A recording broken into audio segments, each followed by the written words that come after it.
By the seventh day of the Great Freeze, people in Ash Hollow were burning furniture to stay alive.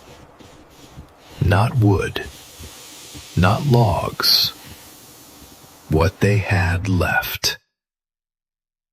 Chairs, tables, door frames, anything dry enough to catch fire. The wells were solid ice, not frozen at the surface, frozen all the way down. Men swung axes until their hands split, and the water never came back. The river stopped moving. Breath froze before it left the mouth, and children stopped crying because they were too cold to make a sound. 29 people would die that month, some in their beds, some steps away from their own doors, and some with fire still burning in the stove. But 3 miles above the town, on a stretch of land no one wanted, steam was still rising. Not smoke, not fire, steam. White, slow, steady, as if the earth itself was breathing into the cold. That land had a name, not on any map, but everyone knew it. They called it Cursed. And the woman who lived there, they called Worse. Sigrid Halden stood at the edge of the pit she had dug 6 years before. Her hands still, her breath steady, watching the steam curl upward into air cold enough to kill. It never stopped. Not at night, not in storm, not when the world froze solid around it. And on the 7th day, when the town had nothing left, they started looking up toward her land. 6 years earlier, Sigrid had been 27, married, settled, certain of what her life would be. Then the wagon slipped. No storm, no warning, just a wheel loose on the grade, and weight that could not be stopped. Tor Halden never made it home. They buried him beside the road he died on, the same road he had taken to bring supplies back to the cabin they had built together. 2 weeks later, the land agent came. He didn't sit, didn't stay long, just looked at the ground, at the rock, at the distance from water, and made his offer. $50, he said. That's generous for land like this. No creek, no spring, nothing grows here. You won't last the winter. Sigrid didn't argue. She didn't ask for more. She just shook her head. This is home. He looked at her, longer this time, then at the land again. You'll die on it, he said. And he left. The truth was, he wasn't wrong. There was no water, not hidden, not buried, not waiting. Nothing. No stream to follow, No low ground to trust. No sign of anything that could keep her alive. So she did the only thing that made sense. She dug. Not once, not twice. Every day. Behind the cabin, then farther out, then where the soil felt softer, then where it didn't. The shovel struck rock again and again and again. Her hands blistered, split, hardened. Her back ached until the ache became normal. 41 days. On the 41st, the ground answered back. Not with water, with steam. And everything she thought she understood about survival changed in a single breath. The steam didn't stop. Not after a minute. Not after an hour. Not after she stepped back and dropped the shovel into the dirt. It kept rising. Warm. Constant. Alive in a way nothing else on that land had ever been. Sigrid moved closer, carefully, as if the ground itself might break again. She held her hand over the opening and pulled it back. Too hot, not burning, but wrong. Like warmth that didn't belong in open air. There was no water, no mud, no sign of a spring. Just heat, rising from somewhere too deep to reach. She didn't fill it in, didn't cover it, didn't run. She waited. All that day she watched it, watched how far the warmth spread, watched the frost pull back in a perfect circle around the pit, watched the ground stay soft even as everything else began to harden. That night she slept beside it, not inside the cabin, not near the fire, beside the steam. For the first time since Tor died, she was warm without effort. No feeding the fire, no chasing heat, just there. On the third day, someone found her. Not from the town, not from the road, from the mist. An old woman stood at the edge of the pit, still, watching the steam as if she had seen it her whole life.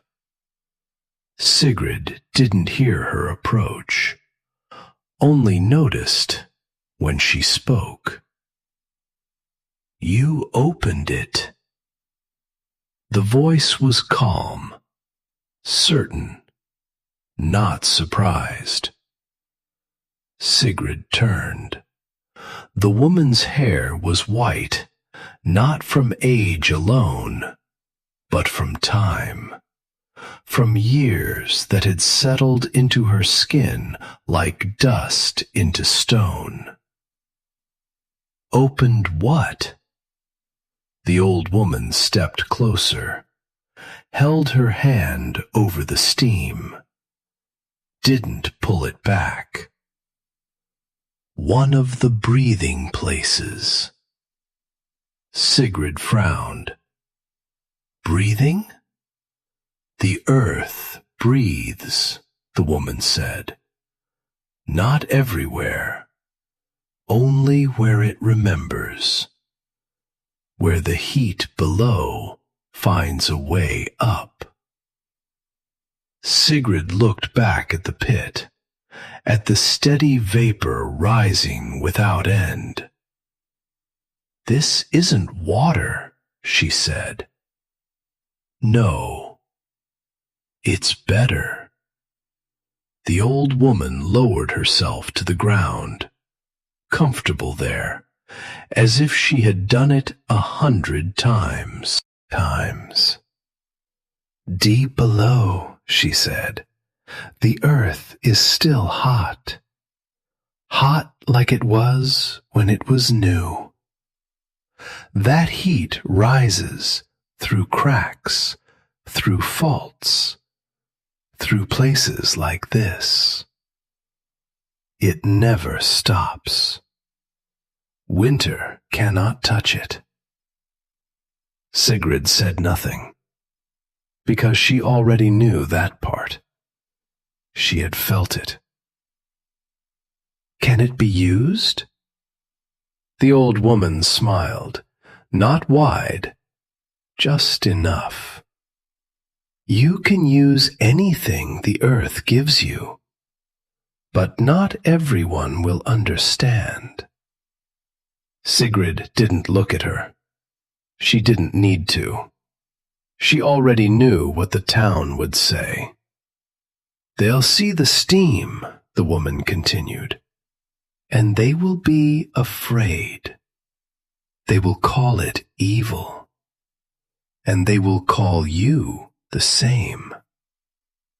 Sigrid's eyes stayed on the pit, on the warmth she could feel even now. "I don't care what they call it. I care about winter." The old woman studied her, carefully, as if measuring something that couldn't be seen. Then she nodded. "Good," she said. "Then you might live. My name is Soft Mist. My people have known these places for longer than yours have been here. And if you're going to build on a breathing place, you need to learn how it breathes."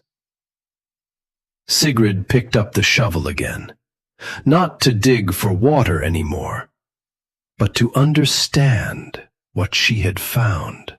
Soft Mist came back the next morning, and the morning after that, and again the week after.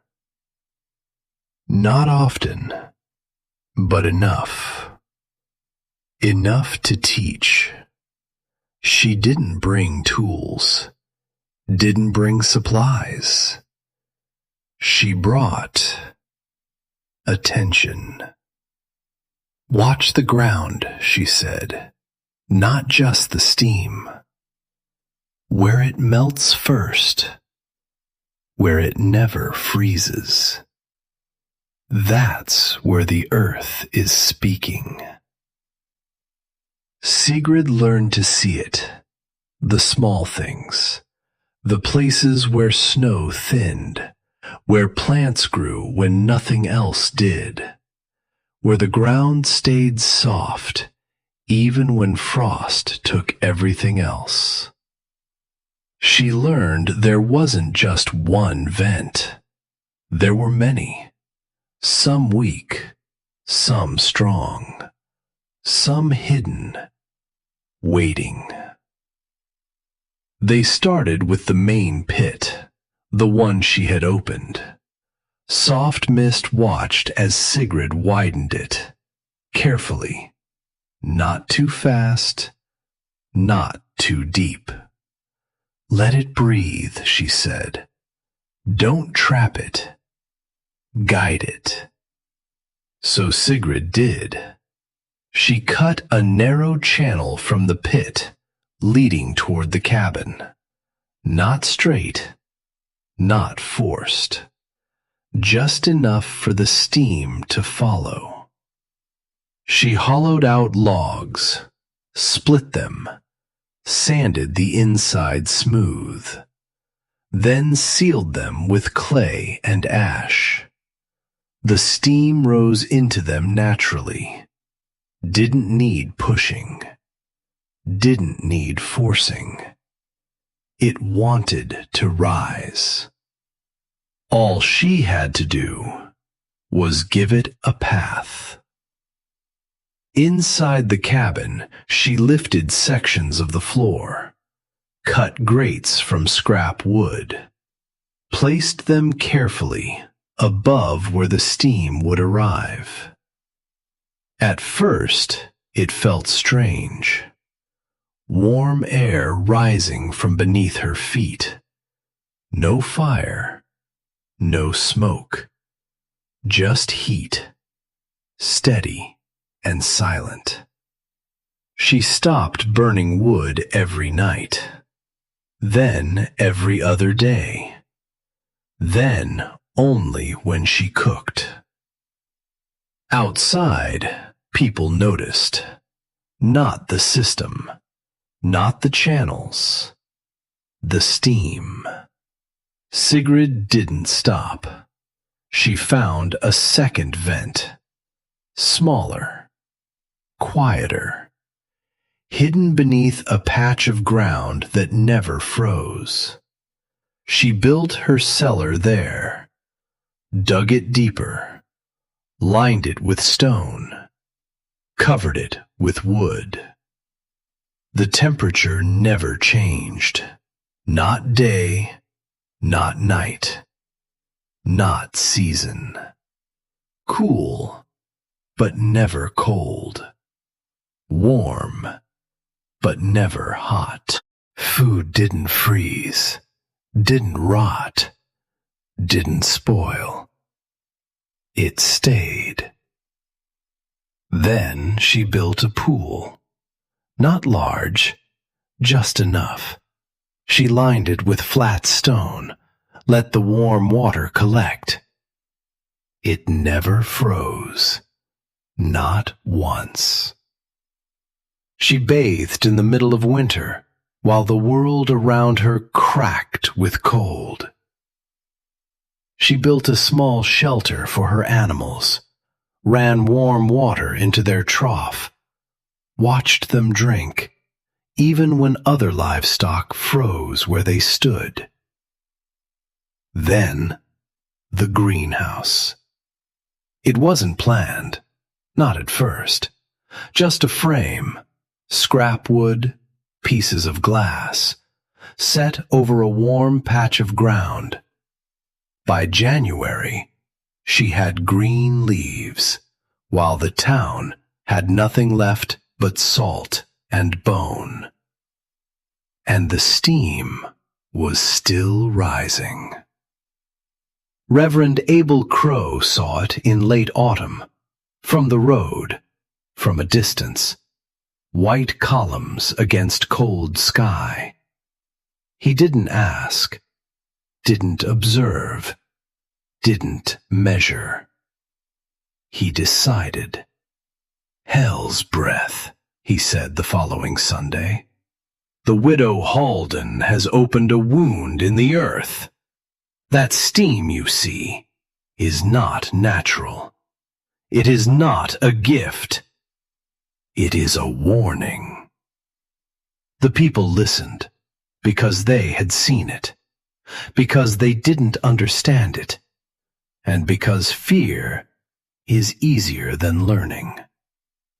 She lives alone, Crow continued, on cursed land. Now the earth breathes through her hands. That is not survival. That is a bargain.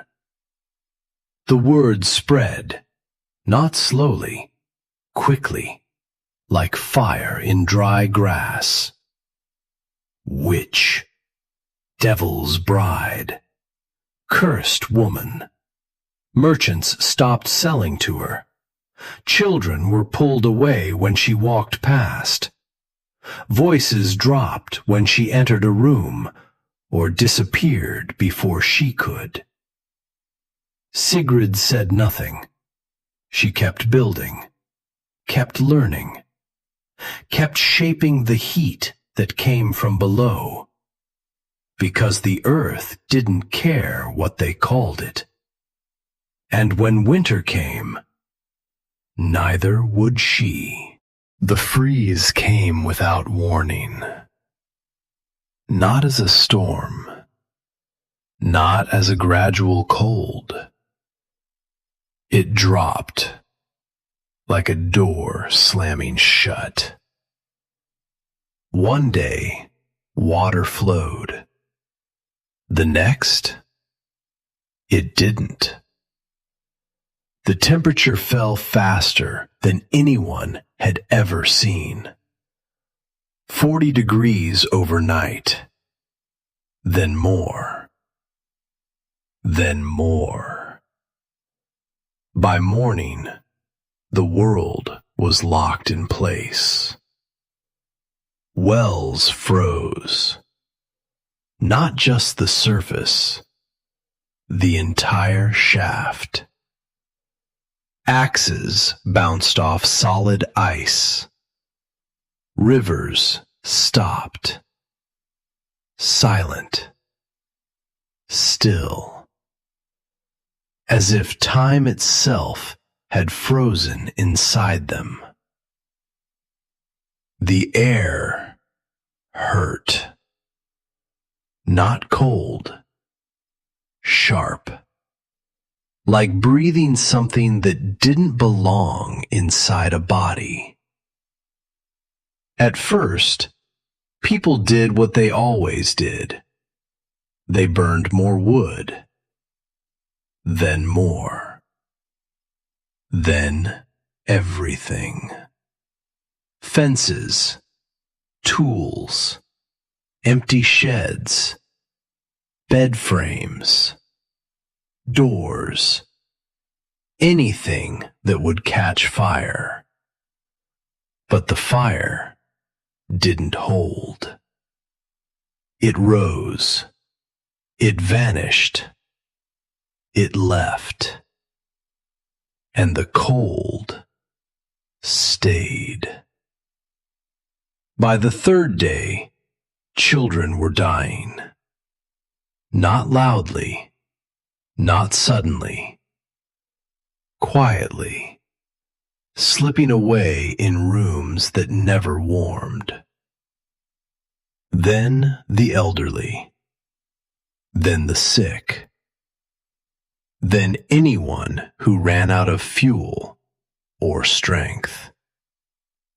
Men walked 50 feet from barn to house and came back with frostbite already setting into their skin. Ash Hollow was breaking. And all the while, on the ridge, nothing froze. Not the ground, not the water, not the air around Sigrid's land. Steam still rose, just as it always had. White, slow, unbothered. Inside her cabin, there was no fire.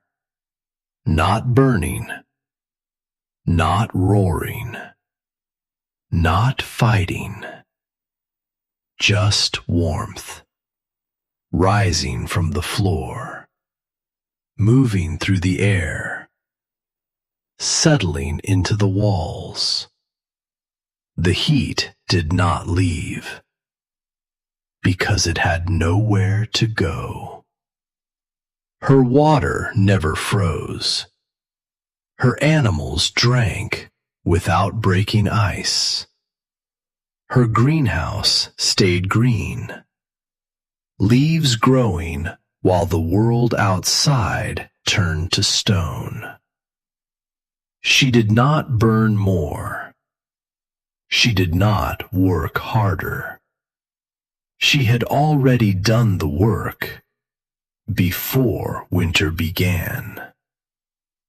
The earth was still giving, and she was not wasting it. People could see it, the steam rising above her land like a signal, like something alive.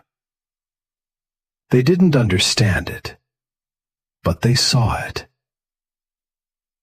By the 5th day, no one spoke of hell anymore, not out loud. They spoke of survival.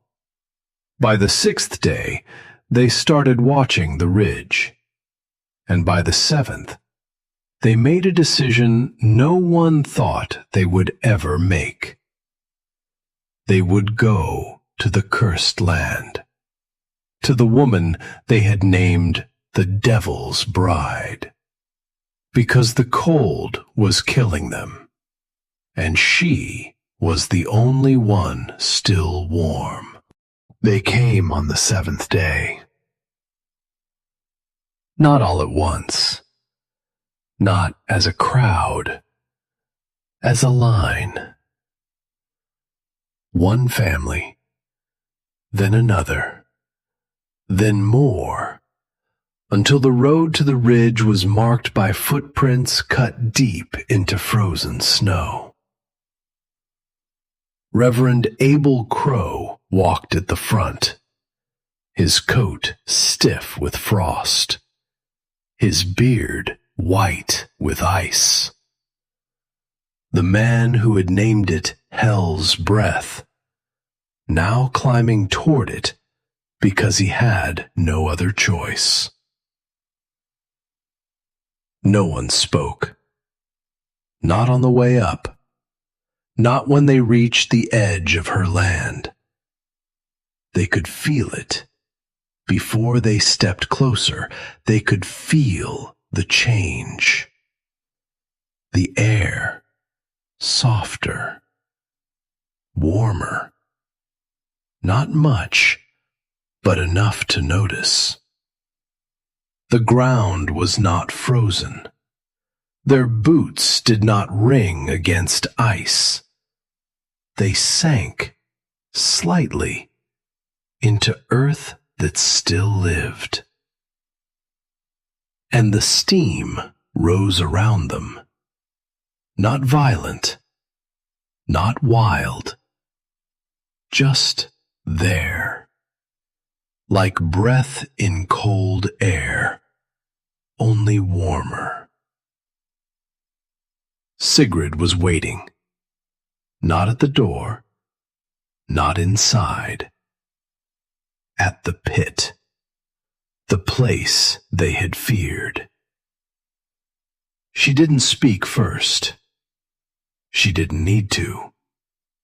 Crow stepped forward, his voice smaller now. Not thunder, not command. Just a man trying to be heard. We need shelter. No sermon, no warning, no mention of hell. Our people are dying. Sigrid looked at him, at the man who had turned an entire town against her, at the faces behind him, gray, hollow, waiting. Then she nodded. Come in. There's room.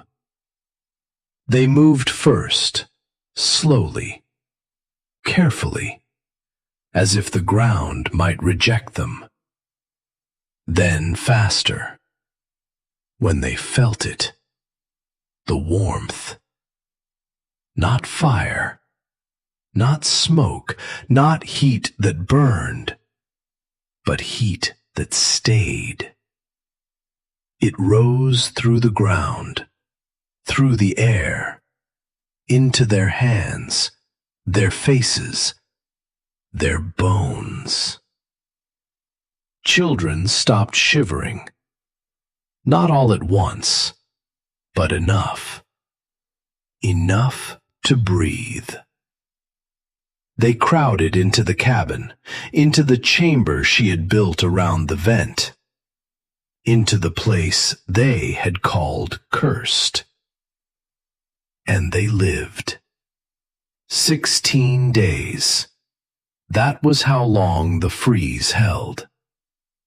16 days of cold that killed everything it could reach. And for 16 days, 36 people stayed alive because of the heat they had feared. They bathed in water that never froze. They ate food that still grew. They slept against walls that held warmth without fire. No one spoke of hell. Not anymore. When the cold broke, it did not end loudly. It loosened, slowly. The air softened. The ice gave way, and the world began to move again. Crow stood before them all that spring. No pulpit, no height.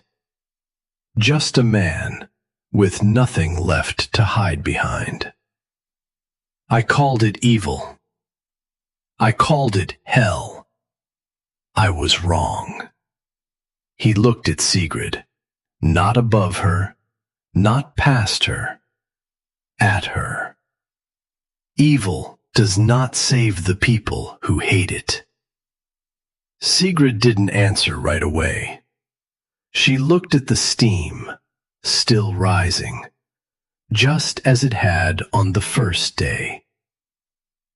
My friend said, "It's the earth's memory, that the heat comes from below, from rock that never cooled. It's not hell. It's not heaven. It's just there." She turned back to them. "To anyone who wants to learn, I'll teach." Sigrid Halden lived the rest of her life on that land. Not cursed, not feared, understood. People came, not to judge, to learn. And the steam never stopped rising, even now. Warm, constant, unbothered. Proof that what people fear is not always danger. Sometimes it's just something they haven't learned to understand yet.